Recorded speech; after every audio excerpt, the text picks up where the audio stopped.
I am Dan Chernow. I am the chair of the Industry Advisory Council, the industry side of ACT-IAC, and I'm very pleased to see all of you here this morning for what promises to be really a terrific day in terms of our shared services floor. We have a great panel to follow up on Dave's insightful remarks. So without further ado, let me introduce them and then make a few opening remarks before we get into the panel discussion. Starting from my far left, Robert Shea. Robert was the OMB de facto Deputy Director for Management's Deputy in the Bush administration, as well as the head of the performance agenda for the Bush administration. He probably carried an official title with it. I can't remember exactly what it was. We don't have time. There you go. Robert also worked with the Senate Committee on Government Affairs, and now is a member of industry and faculty of the Glenn Thornton, of course, is well known to many of us as a leader in this community and represents a lot of what the last administration went through in incorporating shared services into its strategic agenda. Next, Mike Howell. Mike is currently the Deputy Program Manager for the Information Sharing Environment with the DNI Office, Director of National Intelligence. Prior to that, Mike was the Deputy in the e-Government Office, so the Deputy Administrator for e-Government at OMB, and Mike worked across both the Bush administration and into the Obama administration in the implementation of shared services, and so Mike would have great perspective there as well. And then to Mike's right, Dave Nader. Dave is the recently confirmed Controller at OMB, the Director of the Office of Federal Financial Management. Dave comes from a long career both in government, where he was a very successful executive at the Internal Revenue Service at Treasury, as well as in industry, where he was a Senior Vice President with Booz Allen, and has worked in this space both as a government leader and an industry leader, and we're very fortunate, Dave, to have you here with us this morning. So just to get started, it's interesting that Dave Lieber gave me a report from Don Quixote, because I was actually thinking about Charles Dickens in shared services. Last night, my daughter and I were talking about Dickens' book, Great Expectations, which of course led me to think that is what we all have for the shared services agenda and going forward. So for those of you who have not read Great Expectations in a while, I'm commended to you to do that. But if you're looking for a shorter Dickens book that might be more appropriate for the panel this morning, I think about A Christmas Carol, because we have with us the ghosts of OMB past, the ghost of OMB present, and surely, somewhere in this audience, the ghost of OMB yet to come is sitting right here. So thank you and welcome, and we'll get right started.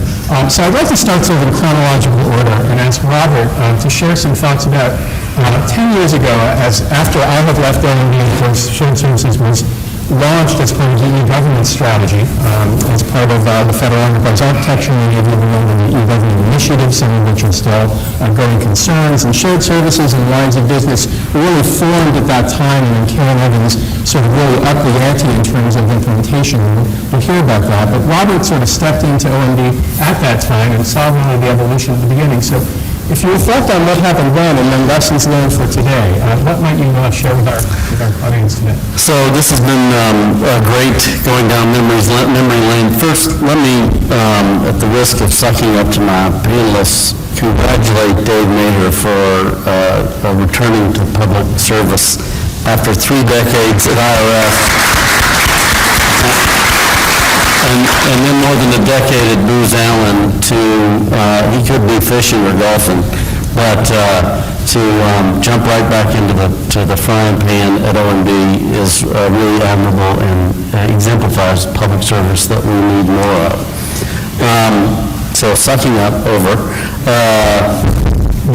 This has been great going down memory lane, looking at the ambitious plans of the Bush administration, which you facilitated, and as you may recall, in 2001, OMB convened agencies to brainstorm initiatives that they thought we needed to launch somebody's mowing their lawn,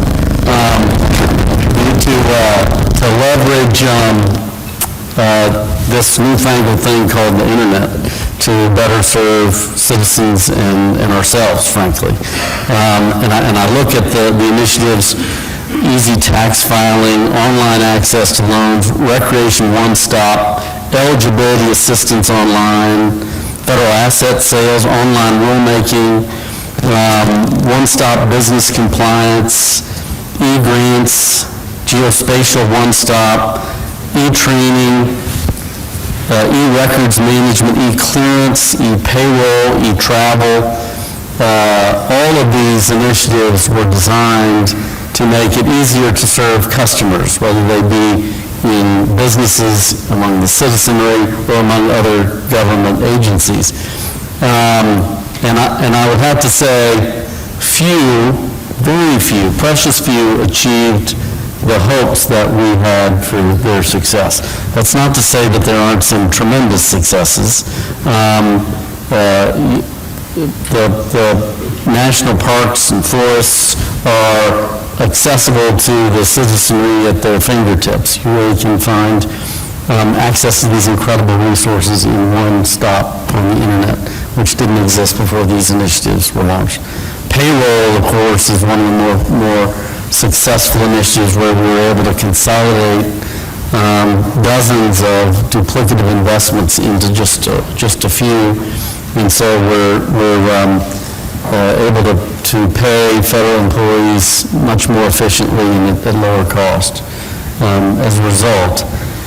But, I remember when I was leaving, towards the end of the Bush administration, I was at a session much like this, and GAO released a report talking about the poor collaboration across agencies, and somebody stood up and said, we've been talking about collaboration a long time. Why haven't you done it?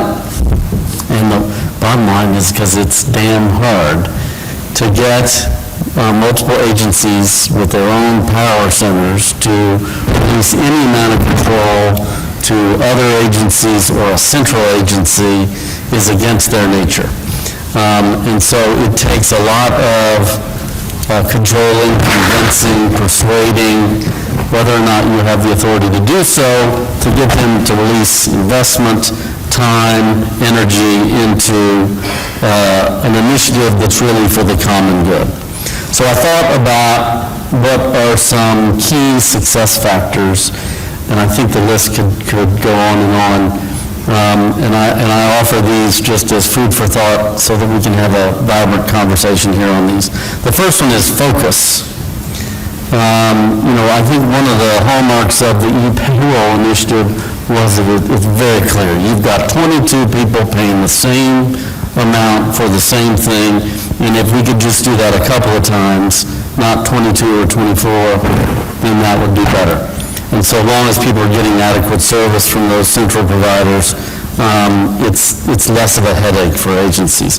So focusing on, the more narrow you're focused on a shared service, the more likely I think it is to be successful. And of course, my favorite, clear outcomes. The definitions of what you're trying to accomplish should be really clear. I was talking to an individual at an agency asked by OMB to lead a cross-agency initiative, and they were bitter because the sole definition of success was unsatisfactory then. It was cost savings, when in fact they wanted to hear that this initiative would result in improved services. And I think it really is. Cost savings can be an important goal of these initiatives, but primary to that, more important than that, I think ought to be that we are getting better performance from whatever entity it is we are moving to. But nonetheless, we need to be clear. Is it cost savings, improvements in service, accelerated access to innovation, what have you? We need to be really clear about the outcomes. Stakeholder consultation and buy-in is critical. I remember vividly, at OMB, we can write on a whiteboard great ideas. We can even convert them to the most eloquent memoranda and circulars you've ever seen. And then to take those to Capitol Hill and lay them out in front of our brethren, our partners in improving government, and have them just spit on them.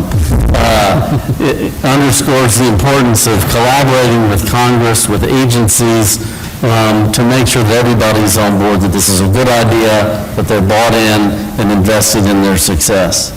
I tell the story about the Congress because I remember, as though it happened yesterday, going with the Office of Federal Financial Management staff to the House Oversight and Government Reform Committee, thinking that this would be a really easy meeting. Friends of ours up on the Hill, briefing them on the status of the financial management line of business. Clearly, staff had been given the views of our friends in industry, the providers of these services on this initiative, and so they chewed us up and spit us out. And so we were really back on our heels in the financial management line of business, and I don't think we recovered after that experience. It just underscores the importance of early collaboration with the many stakeholders of these initiatives will pay dividends in the future. Governance. The importance of governance can't be overstated. Federal agencies who are required to move to a shared service need some recourse if service levels don't meet their expectations.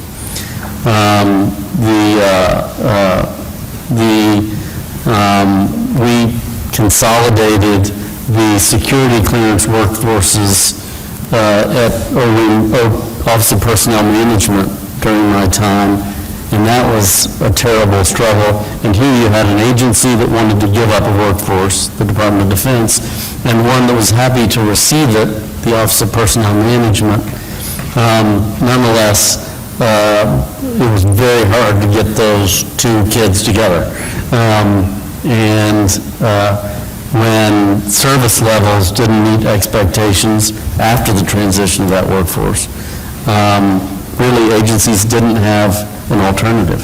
They were forced to use that, and so it's important that if this is going to work, that customers have recourse if service levels don't meet their expectations.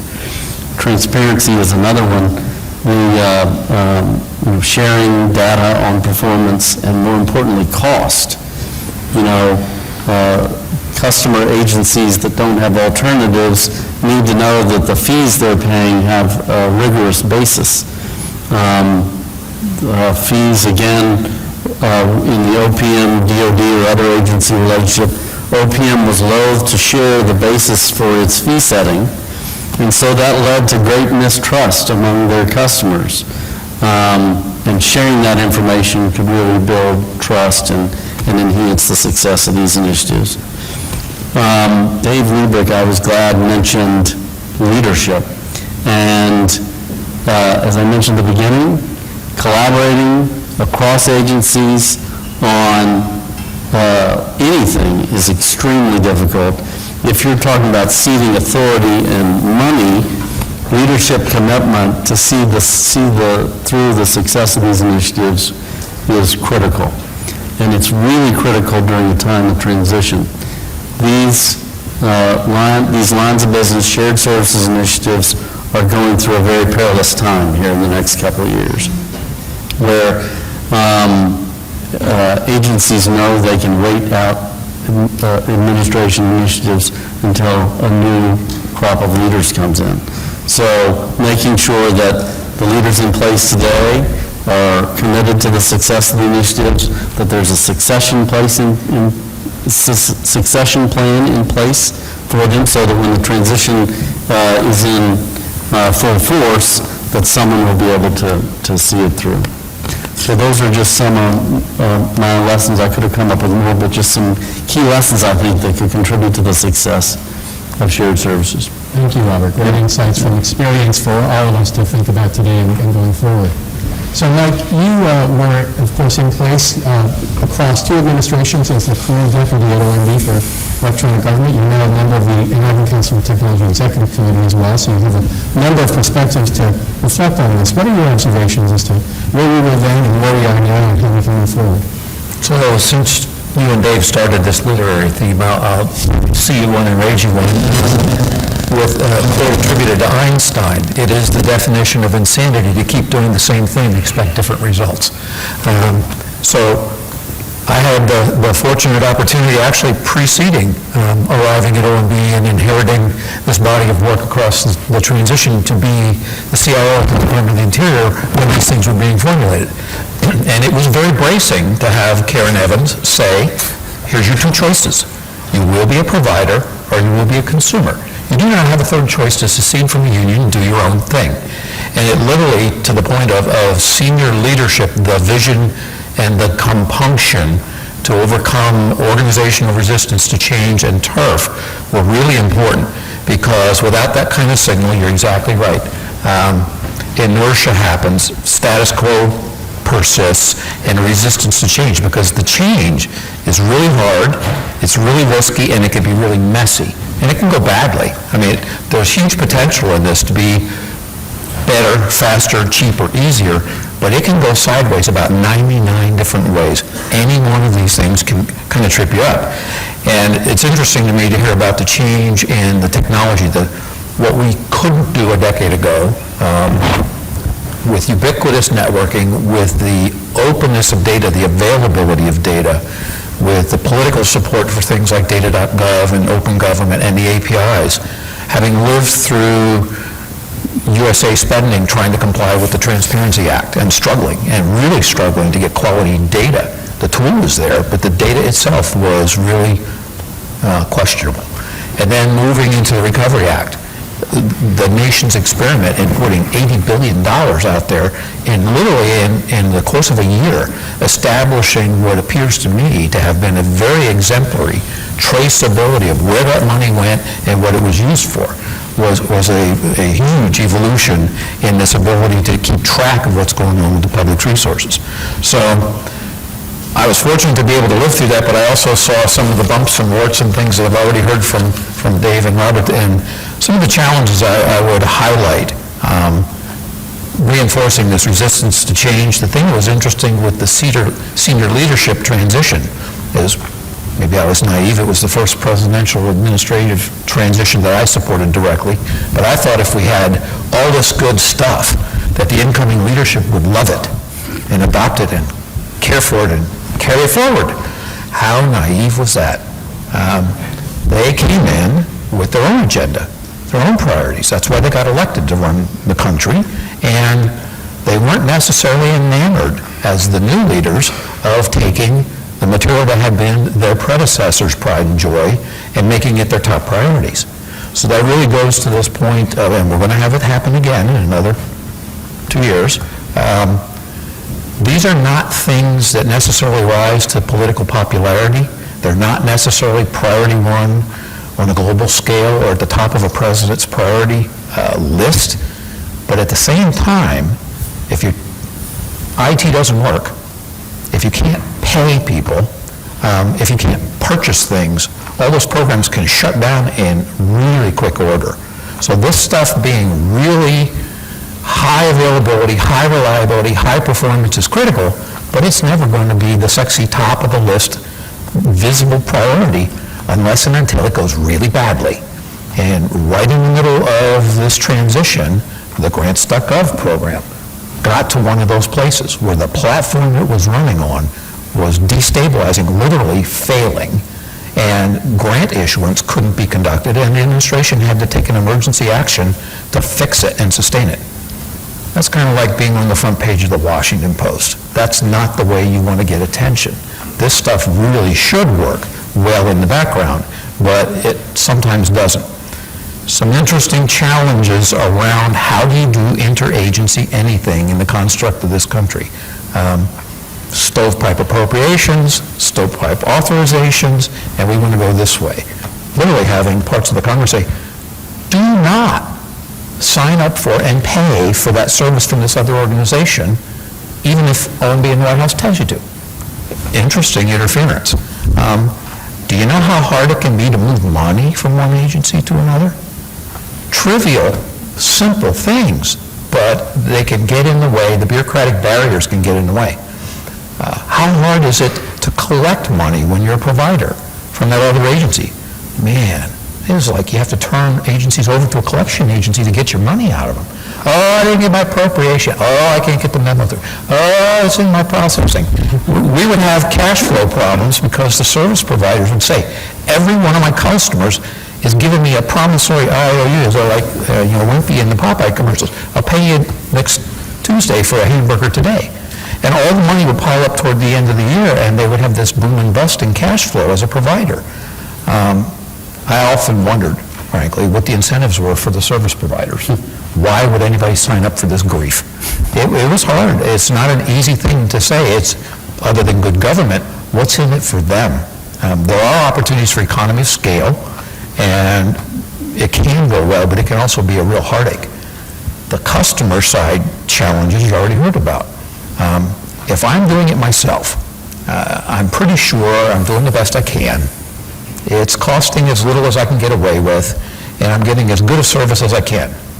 As soon as I give you the dollar, my perception of expectations of service go up here, and I'm confident you are charging me too much, even if it's the same amount of money I was paying when I was doing it myself.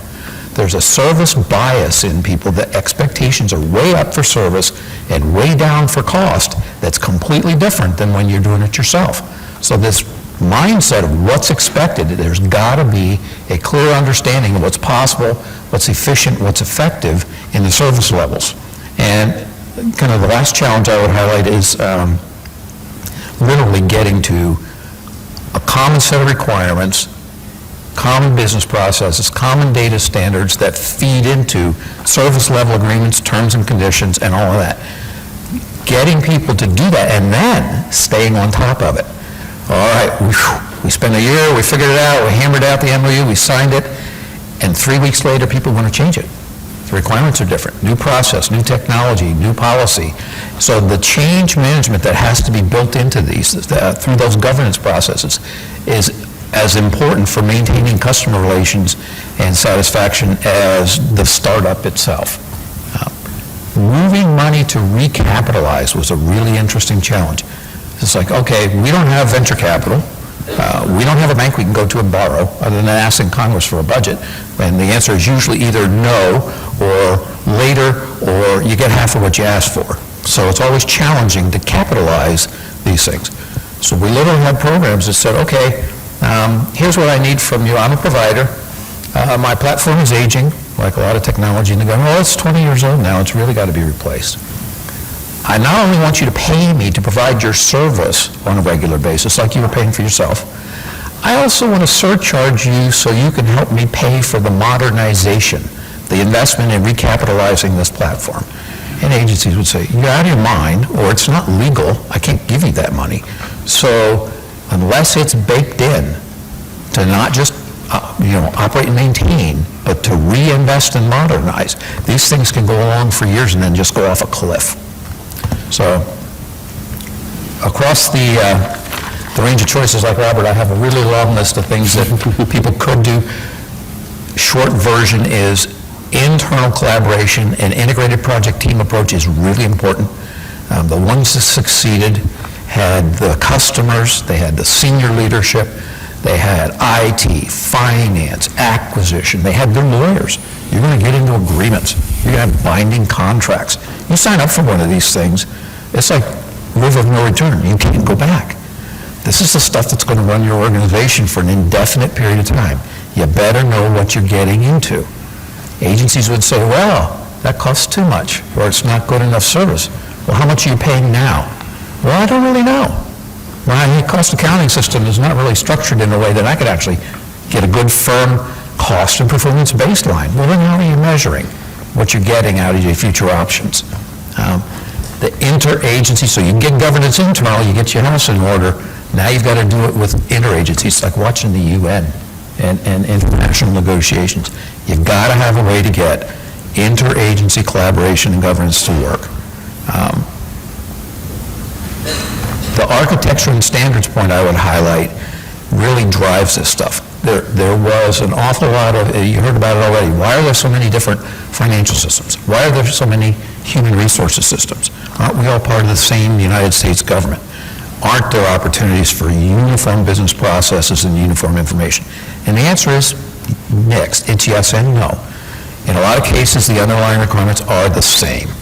But in a lot of cases, agencies have customized, and they've integrated, and they've got these deep roots of what they need that's unique and specific to them embedded with the common requirements. And I lived exactly the same thing that Dave described. We did a consolidation where we pulled out of a whole bunch of mission systems common core business functions, and we were really proud of ourselves. We integrated, there it all is. Well, none of those other ones went away. None of the people we were paying for went away. So we now, we had the N+1 problem, because this was new cost, new capability, but we didn't reduce total cost because of that. So you really have to go into this with a business process view that says, do you know what you're getting into? Do you really understand your cost baseline, your performance baseline, your options, and are you making a good business decision? Because you're going to live with that decision for a long time. Thank you, Mike. Terrific insights again. Dave, we've certainly learned from the experience that we've heard Robert and Mike talk about. We made a lot of progress here, and many people in the room today have been part of that progress. What do you see as the current challenge that you're looking to address in terms of the shared service agenda, and how the government and industry can move forward together? So clearly, as part of my interview process, I did not talk to Robert and Mike. But actually, before I get to that, Dan, so my sort of passion for shared services goes back a long time when I was at the IRS in actually working in New York City in what was at the time this regional office that covered New York and New England, and I was asked in the mid-'70s to take on responsibility for a program that dealt with sort of a lot of mishmash of administrative services, including something called a printing operation. And those of you who are familiar with the lower Manhattan, New York City area, there's a huge GSA warehouse right outside the Holland Tunnel called 201 Barrack Street. You know, 1930s warehouse, massive columns, can support, you could drive basically, tractor trailers through it. So I took over this responsibility for this hodgepodge of operations and decided, well, I need to go up and see what the IRS print plant is all about. So I, walked in and like a half a floor of print presses, and guess what? In the early 70s, the IRS was actually printing tax forms. And 2 floors down, I wandered down 2 floors down, and lo and behold, there was this organization called GPO. And what did they do? They printed forms. I went back upstairs and said, well, if GPO is 2 floors down, why do we, the IRS, print tax forms? And they said, well, Dave, clearly you don't understand, because if we don't do it ourselves, how are we going to be sure that taxpayers get their tax package every year? That did cause me to actually launch a study to say, should we actually continue, the IRS, to do tax forms? And the answer was no, it didn't make sense. There was a shared service provider that was doing it for all of government. Sort of fast forward 20 years, I was asked to go to a computer facility that IRS had no longer open in Detroit. And part of the mission was to support frontline tax administration programs, but the other part was to run the IRS payroll system, which was a homegrown payroll system. And inevitably, every other Sunday at 8 o'clock, I would get a call saying, we've got a problem with our payroll. And, X thousands of people aren't going to get paid on Monday. So that went on for a couple of years until I came down to the IRS headquarters and said, gee, why are we struggling running our payroll system for the IRS and not doing it well when there's this operation down in New Orleans called the National Finance Center that basically can do it for us? So sort of my history and my passion is around finding shared services operations that allow organizations to basically contract out to other providers to do operations that are not core to their mission. And again, an IRS story is we consolidated across the IRS back in the mid-1990s all of our administrative services. At a point in time, the IRS used to deliver, whether it be IT or human capital or acquisition or financial management, in over 100 locations across the U.S. And if you looked at the cost and the customer service, it varied dramatically.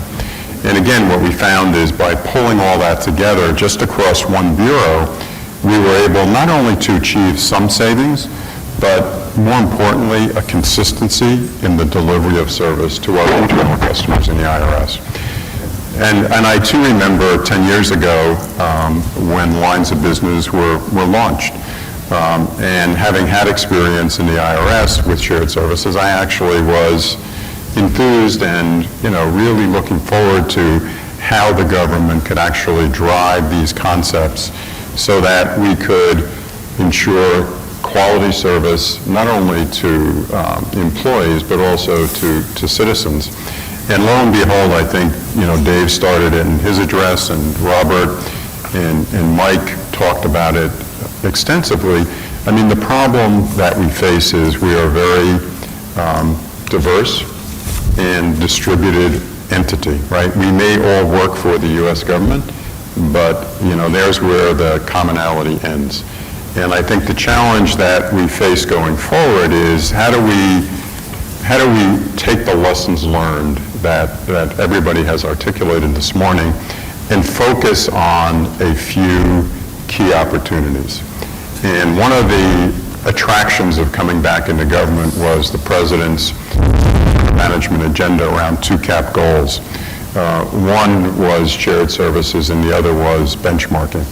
And Dave already touched on, the recently enacted Data Act. And I think when you think about shared services, you see how it aligns nicely, as Dave articulated, with the Data Act, but also with the initiative that has been launched this past year around benchmarking all of those administrative services. And we actually, if I wasn't here today, I'd be up at Social Security, because starting in June, we actually went out along with our partner, GSA, and visited every one of the 24 CFO Act agencies and talked about the results from this benchmarking initiative. And it was a real eye-opener, I think, for a lot of organizations to see how their transaction kinds of data, whether it be in financial services or acquisition or human capital or technology, compared to other organizations that were similar, both in size and mission.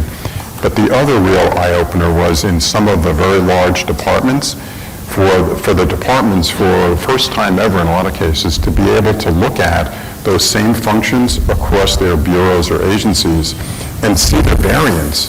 And it causes one to ask the question is, why is the IRS so different than XYZ other bureau within Treasury? Or if you look at commerce, or if you look at agriculture. And it's actually getting people now, I think, to start to think more seriously about, in these kinds of mission-critical support functions, is there a way to deliver services in a more efficient and effective way? And I think the initiative that we have underway with our Treasury partner around financial services is a good example of starting small, proving that we can be successful, because there are issues, and to Treasury's credit, they have issued guidance now with regard to governance, with service level agreements, with organizational change management, all of the things that the other panelists have spoken about. We have learned from those lessons, and as Dave mentioned, we're now taking on HUD as a customer, a major customer of Treasury. We need to prove that we can be successful, and I know we will be, because there is a lot of lessons learned. We know what has worked in the past and what hasn't worked in the past. So I think, for me, the future over the next couple of years is build on the successes, look at other parts of administrative functions, whether it's acquisition, whether it's, we do have successes obviously in payroll. Are there more that could be done around human capital in shared services? So I think, Dan, the lesson is you need to start small. You need to demonstrate success. And both Robert and Mike have talked about, when you think about shared services, this is not consolidation. This is a very different business relationship between buyers and sellers. And it causes organizations who are shared service providers to approach the relationship very different than if we just consolidated. It really causes them to think about customers and meeting customer expectations, the governance aspect, the reinvestment aspect. And I think, again, what Treasury has done in the last year, along with OMB, I think allows us now to actually take those concepts and actually show successes in the short run and expand over time. Thanks, David. Thanks for giving us a view of how to think about moving forward from the lessons and building up an agenda over time. We have just a few minutes for questions. If folks in the audience have anything that they'd like to ask this very distinguished panel before our next panel, which is also a terrific group, which we'll introduce momentarily. Is there anybody who has a question for our panel? Yes, there's back here. Mr. Howell? If you'd identify yourself. Yes, it's working. I'm James Davis from the FAA, the Enterprise Services Center Shared Service for DOT. Mr. Howell, your description of the challenges of capitalization of equipment is really spot on. I came from DOD, where the Defense Information Systems Agency went through this in the early 90s. And the difficulty of telling a customer that you're going to capitalize their equipment and then depreciate it and let them pay for it again is a challenge that goes to the budget level. And the way it was handled there was for the budget people to just basically tell everybody that's going to the shared service that we will make sure you get the funding in order to provide that depreciation for future capital replacement.